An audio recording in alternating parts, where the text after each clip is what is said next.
5:32 de la tarde, vamos nuevamente al Parlamento de la República, exactamente a la Comisión Permanente. David Ponce nos tiene los detalles. Muchas gracias. Hace uso de la palabra ahora en su defensa, luego de la sustentación de la acusación constitucional que ha realizado el congresista Horacio Pacori, el juez supremo César Inostroza. Vamos a escuchar parte de la defensa que él sustenta en estos momentos ante la Comisión Permanente. De que casi ningún señor congresista hizo uso de la palabra.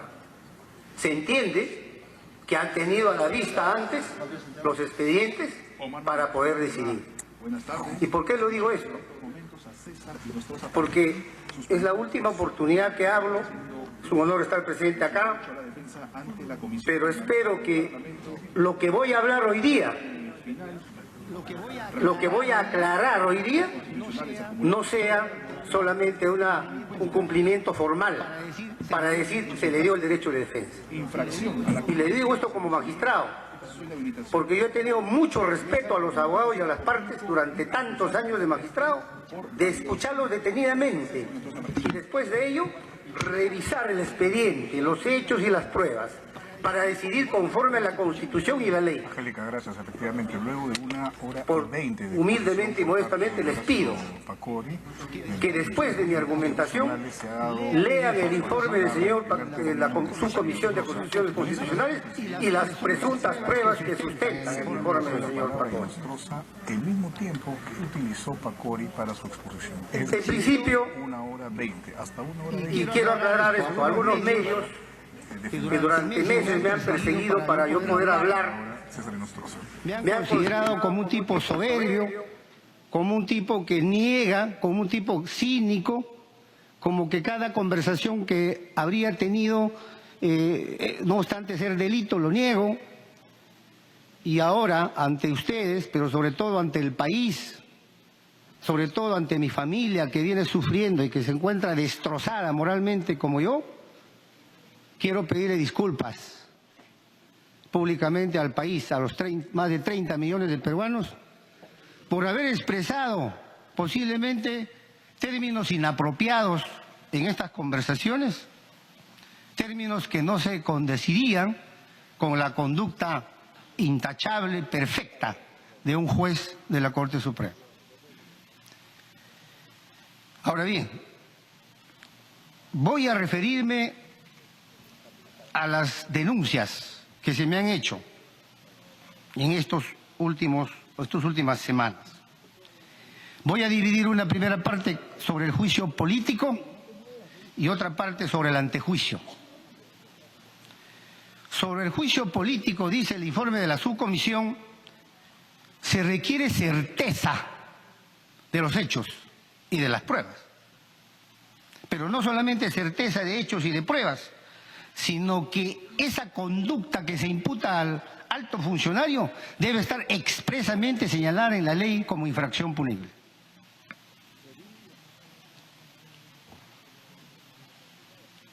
Considero respetuosamente que el informe de la Subcomisión de Acusaciones Constitucionales que me ha notificado vulnera los artículos 99 de la Constitución y artículo 450.1 del Código Procesal Penal. ¿Por qué? En su oportunidad deduje o solicité, la exclusión de los audios por no tener validez constitucional en cuanto a mí se refiere. ¿Y qué es lo que ha hecho el informe de la comisión? Rechazar ese pedido basándose en un informe de la fiscal Rocío Sánchez Savera. Un informe, como ustedes saben, es una opinión, no es prueba, y eso lo saben todos los abogados, que decía que nunca supieron los nombres y apellidos del juez Inostroza desde el momento que se interceptó judicialmente mis conversaciones hasta la culminación, que fueron 6 meses. Y eso no se condice con lo actuado y con las pruebas que yo he ofrecido. Por ejemplo, En el audio del 9 de enero del 2018, estamos en el primer mes, cuando la señora Verónica me llama, me dice: doctor Inostroza, buenos días, soy Verónica, ¿puede hablar? ¿Acaso ya en ese momento la fiscal y el juez no sabían que se trataba del doctor Inostroza? ¿Cómo NN? Segundo audio. Hay un montón de audios, pero dos nada más. Del 12 de febrero de 2018, cuando llamo al señor juez Juan Varías, le digo: Juancito, no sé si te acuerdas de mí, te habla el doctor Inostroza.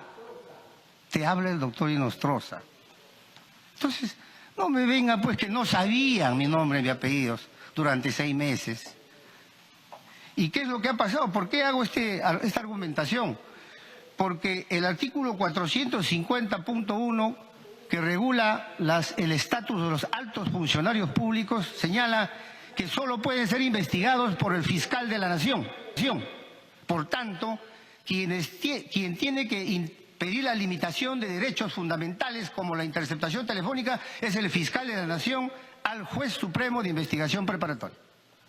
Y si no se cumple esta razón de competencia, esta prueba, entre comillas, es nula ipso iure.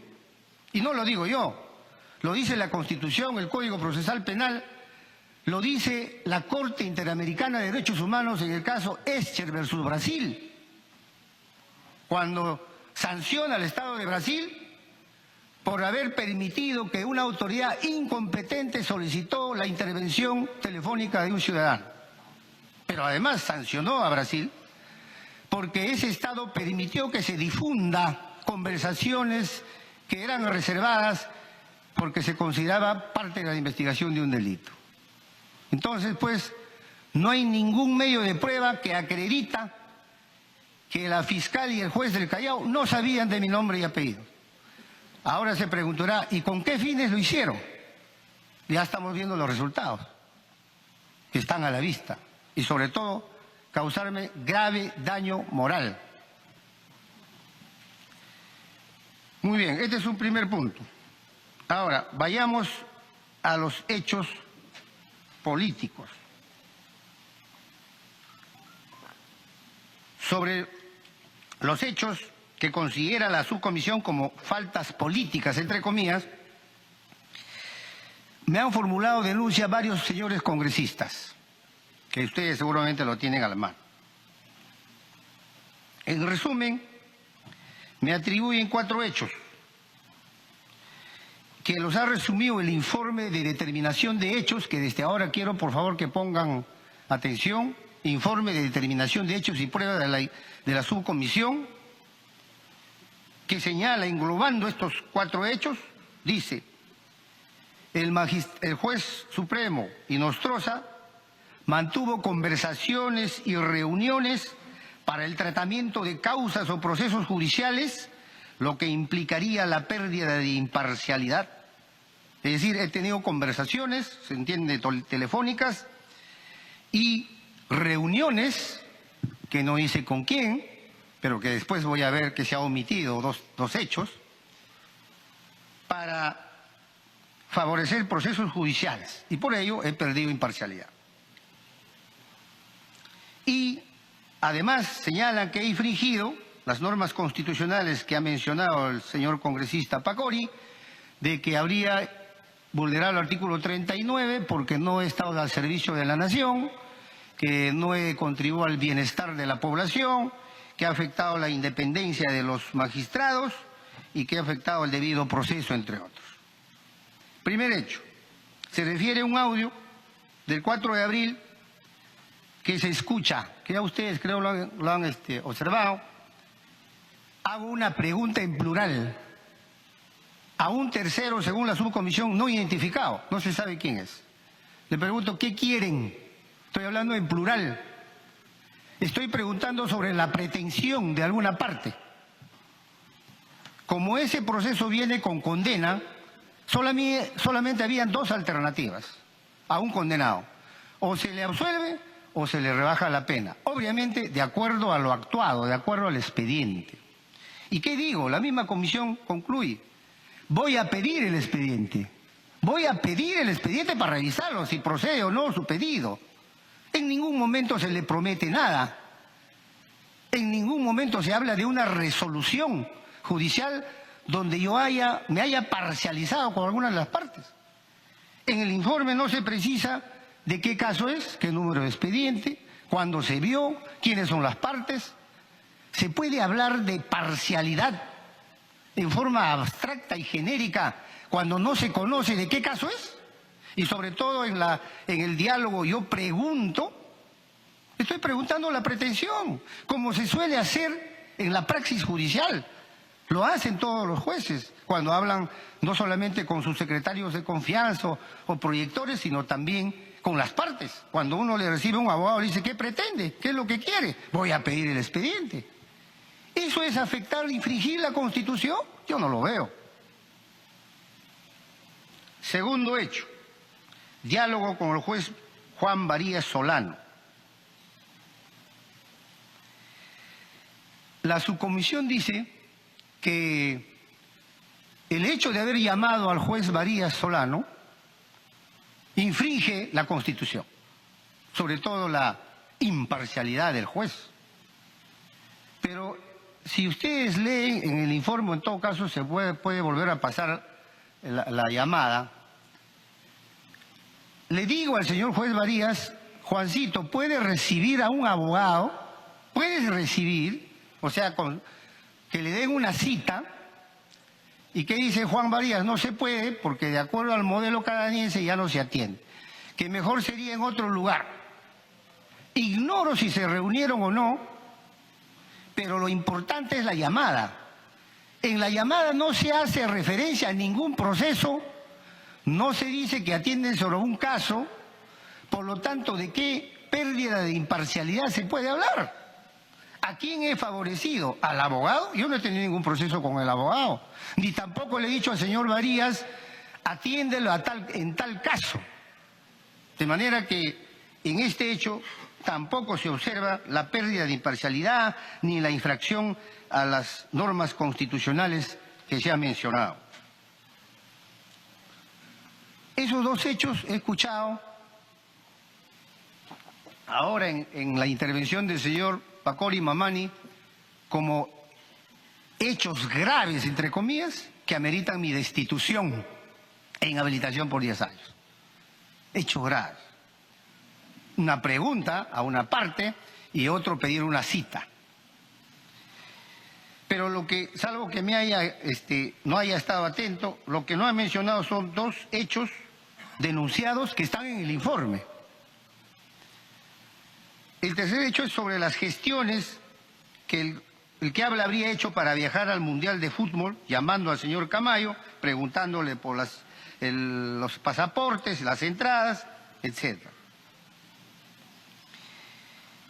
El informe de la subcomisión, supongo que a sabiendas que ahí no hay ninguna falta, ¿qué es lo que ha hecho? Ha incorporado un informe de la fiscal Sandra Saavedra, que ha llegado a la hora nona, entre comillas, y cita la declaración de un aspirante a colaborador, número 108, que no ha sido de conocimiento de nosotros, no está en el informe de determinación de hechos, sería como una especie de pruebas o documento sacado bajo la mesa para sustentar, que en este momento no lo ha mencionado seguramente porque se trata de un vicio grave de este procedimiento parlamentario.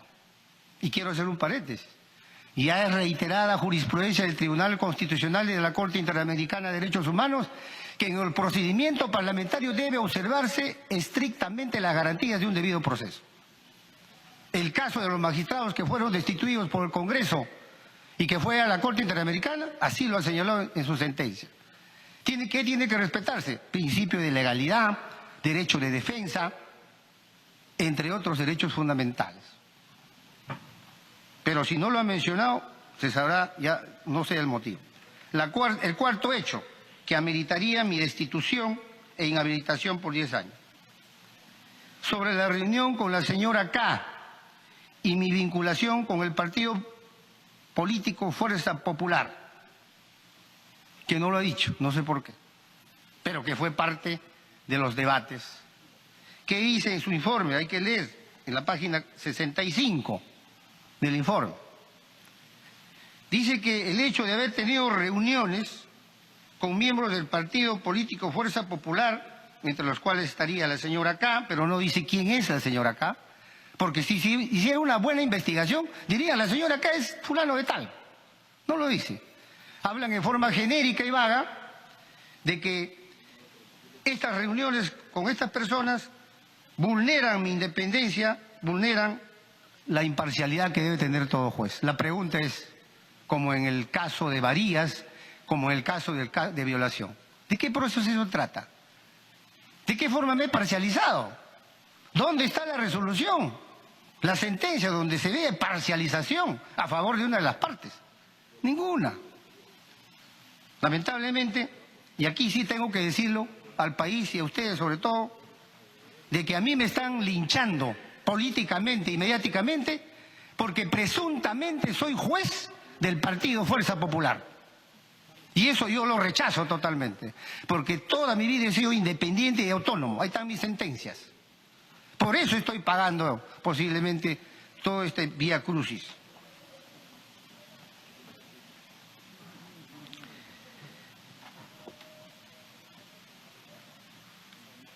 El informe, ya voy terminando el juicio político, el informe de la subcomisión se sustenta, aparte de la Constitución, que son normas principistas, servicio a la nación, bienestar, etcétera, citan una jurisprudencia del año 2003 del Tribunal Constitucional, a mi criterio desfasado, y olvidan referirse al expediente 156-2012, proceso de habeas corpus, caso Tineo Cabrera.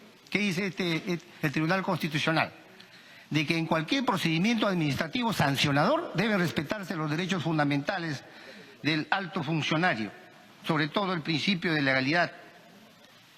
También señala que no puede haber sanción política o destitución por infracción a la Constitución porque viola el principio de legalidad y de taxatividad. Es decir, no tenemos en el Perú una ley que desarrolle infracciones constitucionales.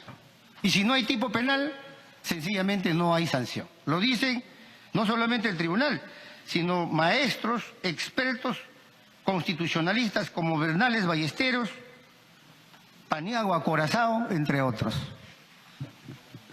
Me he informado que un caso similar ha ocurrido en este Congreso y que se había pedido opinión a la Comisión de Constitución para emitir un pronunciamiento en el sentido de que la sentencia del Tribunal Constitucional no es vinculante. Por lo tanto, nosotros tenemos autonomía. Es cierto, el Parlamento es autónomo, pero yo me pongo en un supuesto.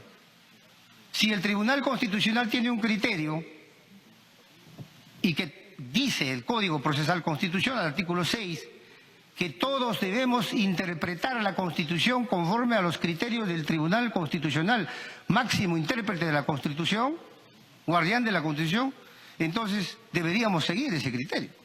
Porque si no, mañana más tarde el caso se lleva al Tribunal Constitucional, ya sea con este tribunal o con otro, puede revertir.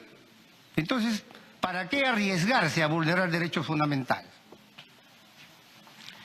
También en este expediente se ha emitido la valiosa opinión del jurisconsulto Domingo García Belaúnde, que se pronuncia en el mismo sentido, pero que ha sido dejado de lado. Ni siquiera lo han tenido en cuenta.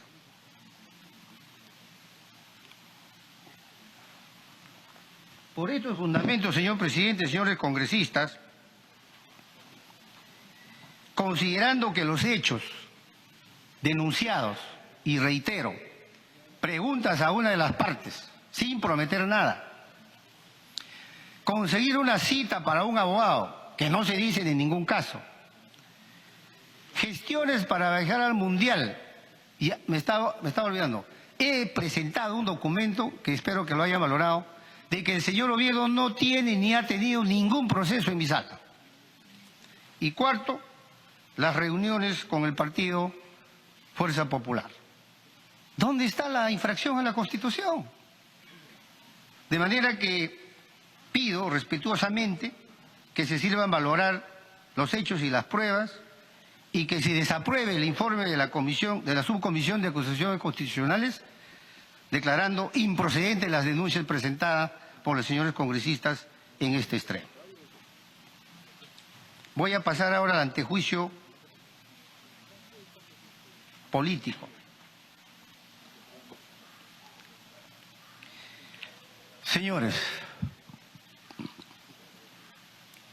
¿por qué el constituyente ha creado la figura de esto del antejuicio para los altos funcionarios públicos? ¿Cuál es la finalidad? ¿Qué es lo que se tiene que hacer en un procedimiento de antejuicio? Tienen que actuar como fiscales. Por eso es que la subcomisión, ante las denuncias que han llegado por la Comisión de Delitos, ojo que solamente denunció delitos el fiscal de la Nación y el señor procurador Amado Enco Tirado. Ningún señor congresista ha denunciado por delito alguno. Creo que un señor congresista avaló la denuncia del procurador. Decía que tienen que actuar como fiscales, como en efecto lo dice el reglamento del Congreso. El artículo 89 dice que se comunican las denuncias al denunciado, se admiten las pruebas, se hace una audiencia de pruebas y luego de la audiencia de pruebas se toma una decisión. Entonces, los miembros de la subcomisión, lo que tuvieron, y seguramente lo han hecho, es analizar las denuncias, los hechos, procesarlas, luego valorarlas para ver si están acreditados y finalmente tomar una decisión. Pero el antejuicio político, como muchos podrían considerarlo, no tiene ninguna relación con lo jurídico, lo cual no es cierto. Porque este es un procedimiento mixto, si se quiere. Un antejuicio político-jurídico. ¿Por qué? Porque ustedes se van a pronunciar si nos levantan la inmunidad y nos envían al Ministerio Público y al Poder Judicial para ser procesados. Entonces, pues no se trata de un procedimiento sencillo, no se trata, como se dijo en un buen momento, hay que aprobar nomás, son denuncias, ya que vea el fiscal, ya que investiga. No, señor, no es así. No puede considerarse, con el respeto que se merece, una mesa de partes del Congreso. El fiscal puede denunciar cualquier hecho, pueden poner todo el código en su denuncia. Y ustedes son los que tienen que procesar. Alguien me dijo en algún momento, conversando, pero César, ¿por qué te esfuerzas en demostrar y hablar de lo jurídico? Si este es un proceso político. Yo me resisto en creer en proceso político, porque me van a acusar por delitos. Y si bien es cierto, no todos los señores congresistas son abogados, ¿no es cierto? Y de muchos abogados no tienen la especialidad penal, no es menos cierto que tienen asesores, y asesores especializados, juristas, en cada especialidad para hacer un buen trabajo. Y yo desde ya pido muy respetuosamente que esto se haga analizar con especialistas, penalistas o procesalistas. Reconozco que hay buenos congresistas, excelentes congresistas, abogados que han sido magistrados también. Bien, en el procedimiento de antejuicio volvemos a los principios constitucionales. Se debe respetar principio de legalidad. Principio de legalidad. ¿Qué significa esto? Que cuando a mí me acusan una conducta, de inmediato voy a ver mi código y voy a decir, a ver, lo denuncian a Juan por el delito de homicidio. ¿Qué cosa es el homicidio? El que mata a otro. Muy bien. Y si denuncian que mató pero no hay cadáver, no se sabe quién es, no hay ningún indicio, ¿cómo se va a decir que investigue el fiscal pues para ver si hay muerto o no? No, señor. El principio de legalidad previsto en el artículo 2º 24D de la Constitución dice, más o menos, nadie será procesado ni condenado, en este caso procesado, por una acción o omisión que no esté expresamente comprendido como infracción punible en la ley penal. Por ejemplo, una deuda. ¿Debo yo a alguien una deuda? ¿Me van a meter a la cárcel por estafa? Entonces, el principio legal exige que cuando se va a acusar constitucionalmente por un determinado delito, tiene que calzar, es como la horma del zapato, tiene que calzar en el tipo penal. De lo contrario, los penalistas llamamos es un hecho atípico, sin contenido penal. Ahora bien,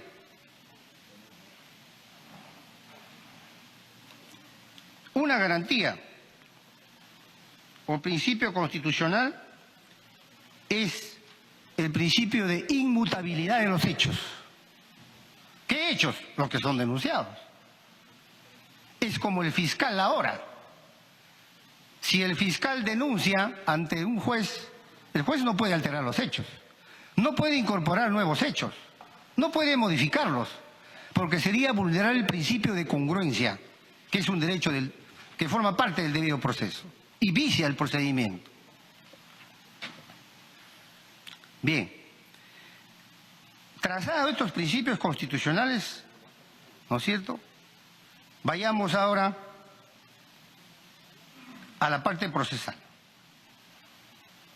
¿Cuándo?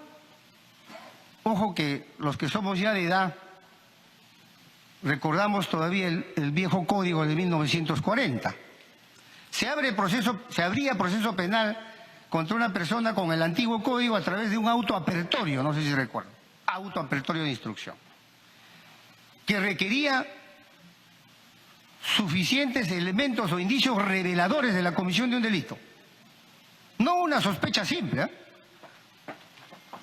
Suficientes indicios reveladores de la comisión de un delito. Con el nuevo código, que es lo que ahora se aplica, el auto apertorio ha sido reemplazado por la disposición fiscal denominada investigación preparatoria, que es lo mismo. Es decir, si el Congreso decide acusar, le van a decir al fiscal de la Nación, abre investigación preparatoria. No le van a decir abre investigación preliminar para ver qué cosa hay, no. Tiene que decirle abre investigación preparatoria, porque el fiscal ya denunció y no ha actuado ninguna diligencia preliminar. Quiero denunciar en este momento. En mi caso, yo he presentado hasta 8 escritos pidiendo que me tomen mi declaración, lo cual el señor Pablo Sánchez me niega. He ofrecido una serie de medios probatorios cuyo proveído téngase presente. He pedido la transcripción de los audios para ejercer mi derecho de defensa. Ha dicho que es secreto, que está lacrado, y ha declarado en secreto toda la investigación. No han actuado nada. Sin embargo, se hizo ya la denuncia constitucional. ¿Para qué? Para abrir investigación preparatoria. La valla es muy alta, señores congresistas, para abrir investigación preparatoria, lo dice el Código. Artículo 336.1 del Código Procesal Penal. Si de la denuncia, entiendo la denuncia del fiscal o del señor procurador, aparecen indicios reveladores de un delito, de la comisión de un delito, se abrirá investigación preparatoria. Entonces,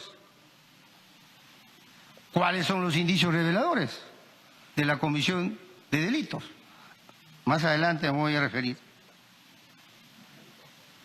¿Y por qué es importante fijar hechos?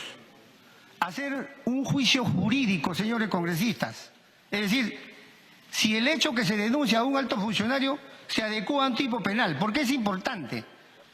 Porque el artículo 450.3 del Código Procesal Penal dice que el fiscal de la Nación respetará los hechos y la tipificación que realiza el Congreso. No puede hacer nada el fiscal de la Nación o el fiscal que estaría a cargo de esta investigación. Está maniatado. Esta norma procesal incluso ha sido considerada como inconstitucional porque vulneraría la autonomía del Ministerio Público. Pero tal como está redactada la Constitución, hay que respetarla. Por eso que trasladan toda la responsabilidad a la Comisión o al Congreso de la República fijar exactamente los hechos imputados, tipificar correctamente los hechos, de lo contrario se vulneran derechos fundamentales. Bien, principio de legalidad, ¿no es cierto? Suficientes indicios reveladores y me estaba olvidando.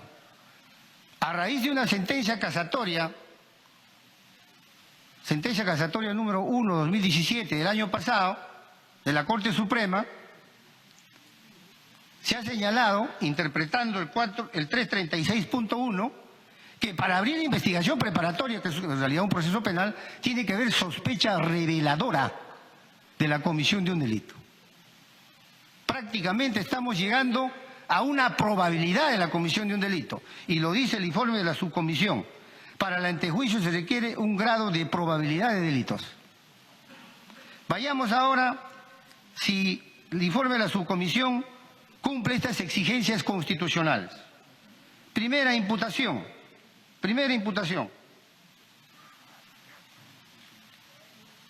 O primer hecho, en todo caso. Dice la denuncia. Quería hacer una acotación. El fiscal de la Nación no ha denunciado este primer hecho, sino el señor procurador. Ratificación del juez Ricardo Chan Racuay. Ratificación del juez Ricardo Chan Racuay.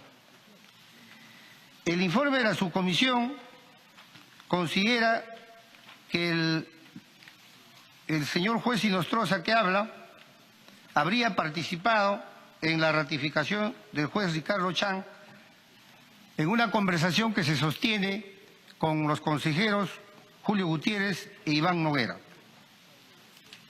Ese hecho de hacer una llamada para presuntamente solicitar una ratificación lo han tipificado como patrocinio ilegal previsto en el artículo 385 del Código Penal. Patrocinio ilegal. Sobre el hecho, tengo que hacer mención, lo hemos escuchado, en ningún momento se habla de la ratificación del juez Chan. Eso no está aprobado, o por lo menos ni hay indicios reveladores. Segundo, y lo más importante, quiero que por favor tomen nota.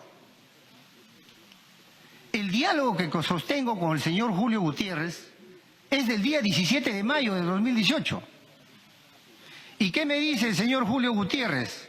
Se cita, tu recomendado ya aprobó, ¿ah? Ya aprobó. Se entiende, por lógica, que si ha aprobado ha sido ayer, el 16 o antes. Sin embargo, dicen, esa llamada era para la ratificación del juez Chan, que fue el 5 de junio. Esa es una contradicción enorme, que no ha sido precisado por la subcomisión. Por lo tanto, no hay ningún indicio de que yo haya participado en el proceso de ratificación del juez Chan. Y si alguien dijera, de todas maneras, si hay indicios, ¿puede considerarse eso un delito de patrocinio ilegal? ¿Qué dice el código? Y voy a tener que leerlo porque en el informe, en la audiencia de la subcomisión, consideré no leer esto porque entendí que todos sabemos lo que está en el código. Y me temo que no. O por razones de tiempo, no se lee. Pero me escuchan ustedes y el país entero. El delito de patrocinio ilegal dice, el que valiéndose de su calidad de funcionario o servidor público, patrocina intereses de particulares ante la administración pública. Y subrayo, patrocina intereses de particulares. ¿Qué es un patrocinio? Lo dice la jurisprudencia, porque la ley es muy abstracta, hay que interpretarla. O si no, hay que ir en el diccionario. Patrocinar, asesorar, defender, gestionar, que significa una pluralidad de actos, no una llamada. Si yo llamo a alguien para decirle, tenlo en cuenta, considéralo, ¿eso es patrocinio? Yo no le encuentro ningún indicio de que esa conducta se adecúa al delito de patrocinio ilegal. Por lo tanto, este hecho que se me imputa sobre la presunta participación en la ratificación del juez Ricardo Chan, no solamente no está acreditado con los audios, por las fechas, sino además no calza con el tipo penal del artículo 385 que he mencionado, que tipifica el delito de patrocinio ilegal. Segundo hecho que se me imputa. Mejora de la posición laboral de Verónica Rojas. Mejora de la posición laboral.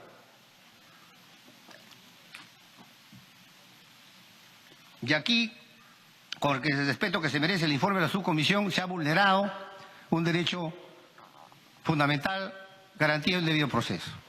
Porque se ha incorporado un hecho nuevo. Un hecho nuevo. Ya hablé del principio de inmutabilidad de los hechos, pero la subcomisión ha vulnerado en este caso. ¿Por qué, señores? Si ustedes leen el informe de determinación de hechos, a quien se le atribuye la mejora de la posición laboral de Verónica Rojas es a un señor exconsejero y no al que habla. No aparece en el informe de determinación de hechos. Lo que ha pasado, los abogados sabemos que seguro los informes de subcomisión, de oficio, ¿no?, ha considerado como un hecho denunciado. Y eso viola mi garantía constitucional. Porque si nadie denunció eso, no se puede consignar un hecho que no ha sido postulado por ningún denunciante. Es un hecho nuevo, no denunciado, no debatido en la audiencia. Pero en el supuesto que digan también, no, pero ahí de los audios se escucha, pues ahí está hablando, ¿no?, con Verónica. Verónica le dice, bueno, quería un cargo mayor, etcétera. Y ahí quiero hacer una acotación, que ojalá también se tenga en cuenta. Por la investigación que he realizado, esa dama no ha sido nombrada por el señor Walter Ríos. Esa señora ha sido nombrada por el presidente del Poder Judicial, el señor Duvelí Rodríguez, porque es el procedimiento. Y es más, también he investigado que quien elaboró una terna de 3 empleados o funcionarios fue el señor Walter Ríos y los envió al presidente del Poder Judicial porque es la facultad de nombrar. Y el presidente del Poder Judicial remitió la propuesta a la Gerencia de Recursos Humanos, que opinó que tenía todos los requisitos para ocupar ese cargo. Y eso no se ha valorado. Pero volviendo al tema, en cuanto a mi presunta participación en la mejora de la posición laboral. ¿De qué manera yo he contribuido a que se eleve su estatus laboral? De ninguna, no existe ningún indicio.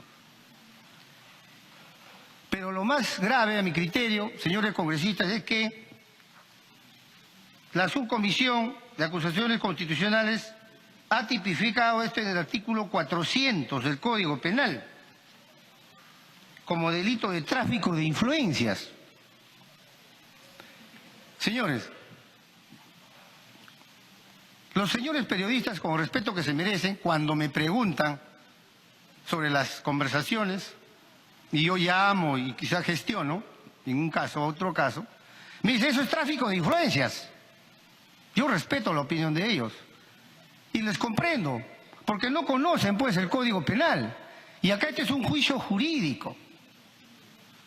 Y a los señores congresistas pues les pido, con todo respeto, que se lea lo que dice la ley penal, principio de legalidad sobre tráfico de influencias. Rápidamente. El que invocando o teniendo influencias reales o simuladas recibe, hace dar o prometer para sí o para un tercero donativo o promesa con el ofrecimiento de interceder ante un funcionario o servidor público que esté conociendo, haya conocido un caso judicial o administrativo, será reprimido con pena X. Hay varios elementos. Y como ya decía, tienen que tener los indicios reveladores de la comisión de este delito. No es que hay que poner nomás el delito ya que investigue el fiscal. No, señor. Aquí tienen que decidir cómo es que esta imputación de mejora de la posición laboral se adecúa al tipo penal de tráfico de influencias. ¿Acaso yo le he pedido a la señora, he invocado influencias ante la señora Verónica o ante el señor Guido Águila? ¿Algún tipo de influencia les he invocado? ¿Está en los audios? ¿Hay un indicio? 2. ¿Acaso yo le he hecho he recibido de ellos alguna promesa, alguna ventaja? ¿Hay algún indicio de que me hayan entregado alguna promesa, ventaja o dádiva? Yo he ofrecido a ellos a interceder ante un funcionario o servidor público para ver un caso judicial o administrativo. La señora Verónica, que yo sepa, no tiene ningún caso judicial ni administrativo. Entendido, también hay retirada jurisprudencia, que puede ser un proceso contencioso o no contencioso, pero debe haber un expediente, un caso, una demanda, una denuncia que esté en trámite. Esta señora Verónica lo único que pedía era que lo asciendan. Entonces, este hecho es atípico por no adecuarse al tipo penal que señala el informe de la subcomisión sobre tráfico de influencias. Tercer hecho, gestiones ante Walter Ríos, expresidente de la Corte Superior del Callao, para nombramiento de un sujeto o de una persona denominada Michael.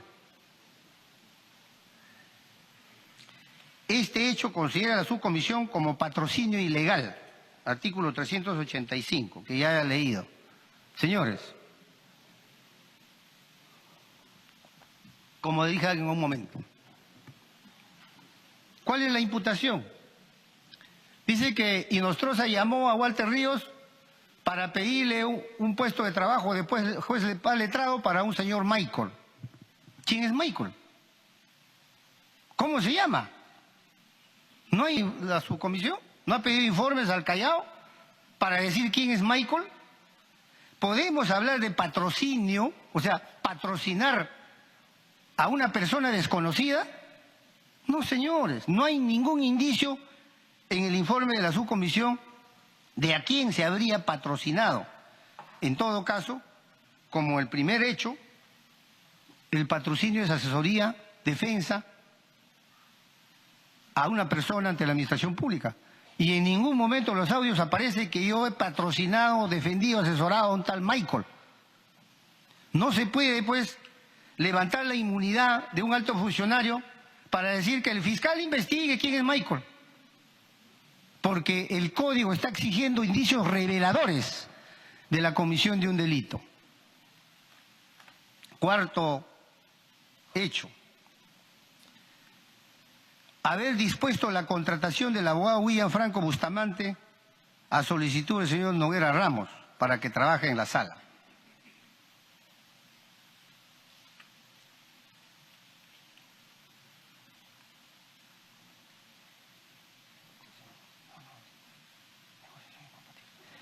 Bien,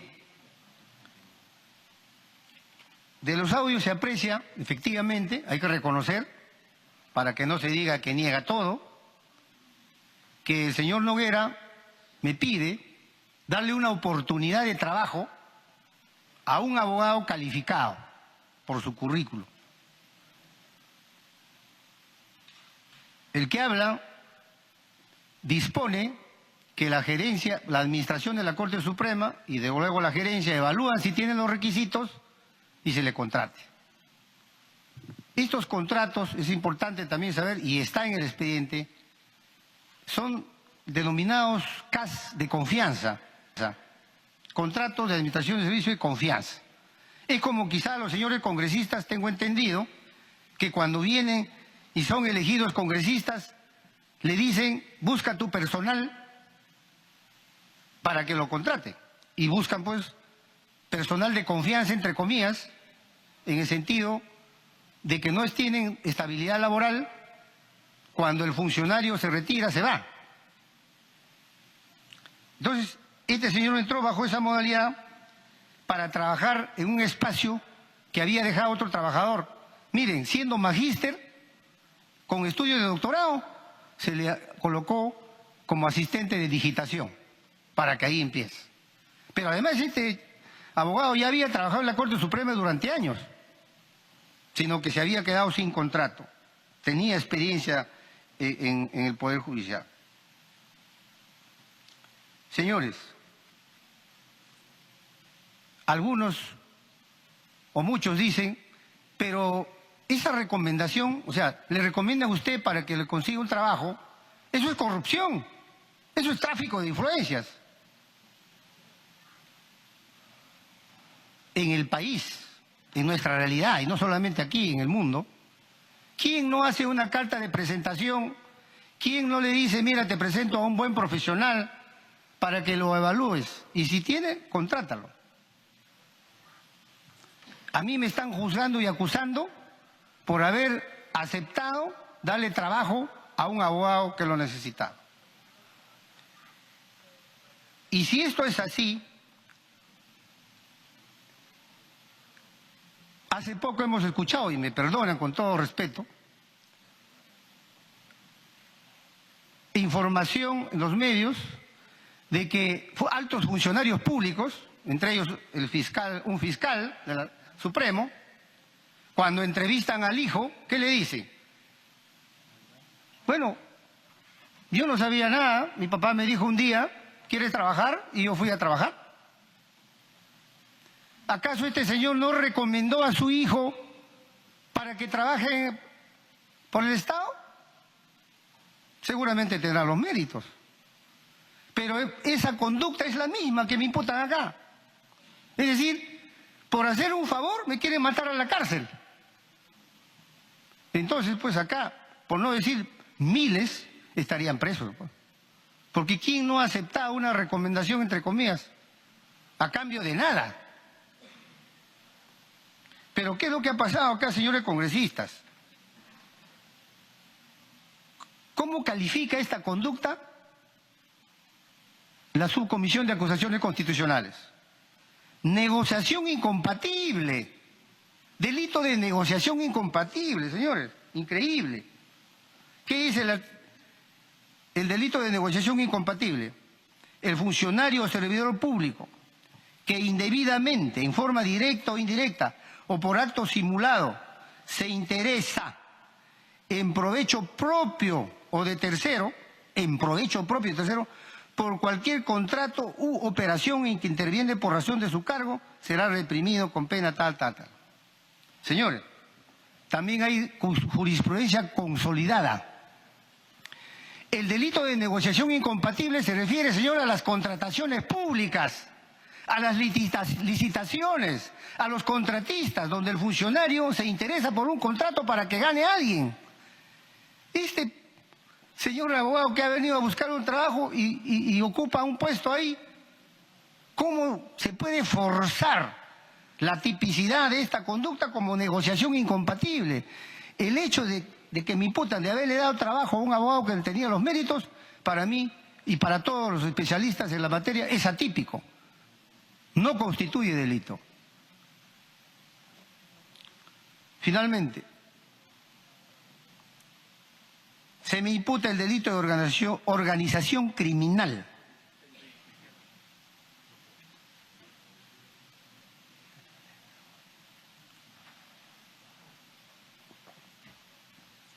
El señor fiscal de la Nación, quiero también que se tome nota, no ha denunciado este delito de organización criminal, por lo menos en el presente informe. Quien denuncia es el señor procurador, avalado por un señor congresista. Pero al hacer la denuncia, señores, van a leer la denuncia del señor procurador Amado Enco, no describe los elementos del delito de organización criminal. No se refiere para nada a los hechos de esta organización criminal. Por ejemplo, no dice cuándo se constituyó, cómo se constituyó, se creó esta presunta organización criminal. ¿Quiénes lo promovieron? No dice quién es el líder o dirigente. No dice cuáles han sido las tareas o funciones que se han repartido estos miembros de la organización. Se limita a señalar los hechos que ya hemos visto. Sin embargo, el informe de la subcomisión, y esto sí me preocupa, y la verdad que la rechazo muy respetuosamente, me considera líder de oficio, por su propia iniciativa, líder de una organización denominada Los Cuellos Blancos del Puerto. Y aquí también se ha vulnerado gravemente la garantía del debido proceso, porque se ha incorporado un hecho nuevo, no denunciado por nadie. ¿Y por qué me considera líder la subcomisión? Porque hace referencia está en el informe y ahora el señor Pacori se ha referido a otros indicios, ya no a lo que está en el informe de la comisión, porque dice que un colaborador eficaz 108, que no lo ha mencionado ahora, porque parece que se ha dado cuenta que eso no puede incorporarse, un colaborador eficaz, aspirante, perdón, habría dicho que Inostroza es el cabecilla, número 1, el dirigente, pero no es un aspirante en sí, porque el aspirante tiene que haber participado, sino que dice él tiene conocimiento. Miren lo que dice el aspirante, según un informe de la comisión, que está transcrito ahí, y que se ha incorporado un nuevo hecho porque esta declaración del aspirante, ni el informe de la señora fiscal Sandra Savera se nos ha puesto en conocimiento ni se ha debatido. Dice este aspirante a colaborador, transcrito en el informe de la señora fiscal Sandra, dice, César Inostroza es cabecilla número 1, porque Walter Ríos coordinaba con este y a la vez obedecía órdenes de César Inostroza para arreglos de casos judiciales en la Corte Superior del Callao y en la Corte Suprema. También obedecía órdenes para nombrar postulantes a jueces y fiscales en el Consejo Nacional de Magistratura, todo a cambio de dinero. Y se reunían en los distintos restaurantes. Señores, de los indicios que ustedes tienen a la mano, nada de esto es cierto. Nada. Y de todos los audios que se ha escuchado durante más de 2 meses, el que habla no aparece dando órdenes al señor Walter Ríos. ¿En qué momento yo le ordeno al señor Ríos que hagan presuntas acciones ilícitas que se vienen investigando? ¿Cómo es que le doy órdenes para ser líder a los otros integrantes, como los señores 6 consejeros? En algún audio se dice, señor consejero, o como dicen, hermanito, Ivancito, Cecitar, ¿no? Te ordeno, hay un mandato para ser líder. El líder es aquel que tiene el manejo de la organización, es el jefe del cártel. Entonces, no se trata de poner nomás que es líder o dirigente. Luego, se hace referencia a la disposición fiscal de la fiscal del Callao que viene procesando a otros procesados. Se habla de 3 redes, que también está en el informe. 3 redes. Red interna, red externa y una red, digamos, tangencial.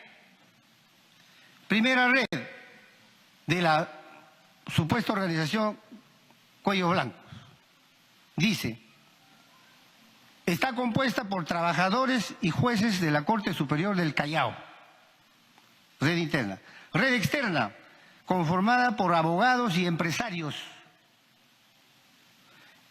Y una tercera red, dice, compuesta por el señor Walter Ríos y los señores consejeros.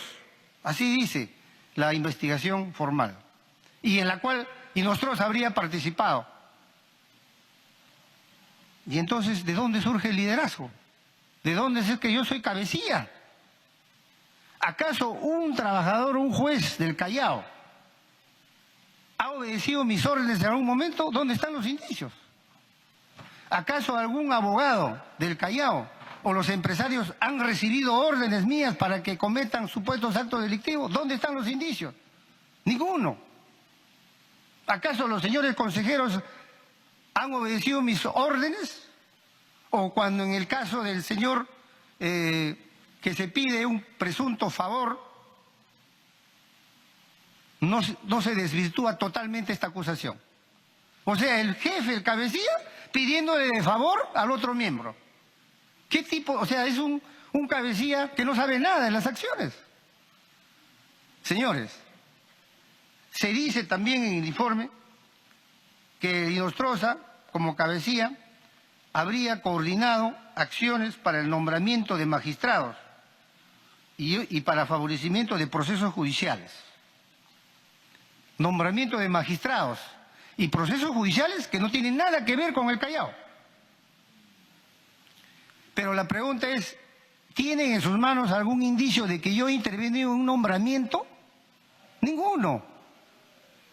Hay dos nombramientos que se aparecen en los audios, del señor fiscal Canahualpa y el señor Mamani.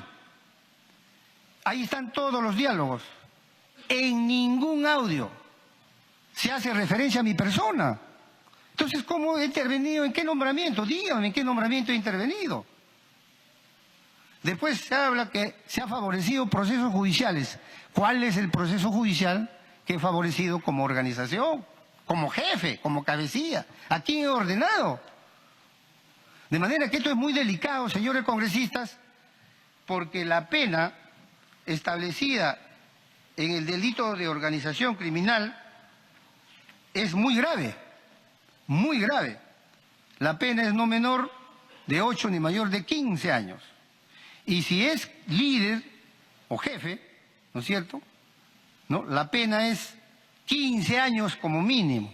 Es decir, estaría sujeto a un grave riesgo, sin ningún indicio, sin nada, de ser procesado por este delito muy grave. Y que, como repito, no se ha precisado los elementos que configura. Y también reitero, no se trata que investiga, como dice el informe de la subcomisión, habría que investigue el fiscal. No, señores, ya han dado el 336 del Código Procesal Penal, exige indicios reveladores de la comisión del delito. Y si no hay indicios, sencillamente debe archivarse esta denuncia.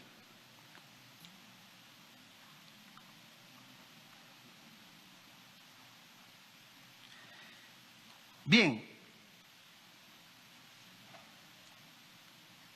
culmino con lo siguiente. Y reitero mis disculpas al país si en algunas conversaciones no se ha guardado la compostura del caso. Pero no he infringido la Constitución, como ya he mencionado. Menos he cometido delito alguno. Y pido con mucho respeto que se tome una decisión no política, sino una decisión objetiva, racional, principista, que demuestre que el Parlamento es el primer poder del Estado que respeta la ley. Si vamos a ordenar la investigación de hechos que no están en el Código Penal, sencillamente estaríamos en una dictadura y no en un Estado constitucional de derecho. Espero que me hagan justicia. No hablo ya como juez, sino como un ciudadano que aspira y que tiene mucho amor por su país y por sus habitantes. Muchas gracias. Entonces han sido la defensa del juez supremo César Inostroza, quien además ha pedido al inicio y al final de su defensa disculpas a su familia y al país. Él ha sido acusado de los delitos de patrocinio ilegal, cohecho pasivo específico, cohecho activo específico, negociación incompatible y organización criminal. Retornamos estudios. Adelante ustedes.